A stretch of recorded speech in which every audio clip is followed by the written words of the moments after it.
दिल्लीतील नोएडाच्या फेज 2 मध्ये पगारवाढीसाठी आंदोलन करण्यात येत आहे। पगारवाढीच्या मागणीसाठी पुकारलेल्या आंदोलनाला हिंसक वळण लागलं। संतप्त कर्मचाऱ्यांनी कंपनीच्या मालमत्तेचं नुकसान केलेलं आहे।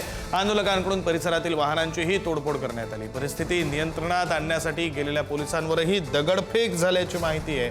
तर हिंसाचार वाढल्यानं मोठ्या प्रमाणावर पोलीस बंदोबस्त तैनात करण्यात आला। आपले प्रतिनिधी शिवाजी काळे फोन लाईनवरून जोडले गेलेले आहेत। या संदर्भातले अधिकचे तपशील शिवाजी यांच्याकडून। शिवाजी, नोएडा फेज मध्ये गेल्या 2 ते 3 दिवसापासून शांततेत आंदोलन सुरू होतं, मात्र त्याला आज हिंसक वळण लागल्याचं पाहायला मिळालं।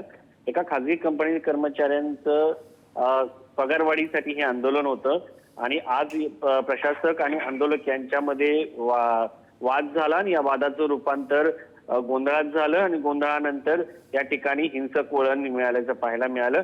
या ठिकाणी जेव्हा पोलीस आले तेव्हा पोलिसांच्या गाड्यांची देखील तोडफोड करण्यात आली।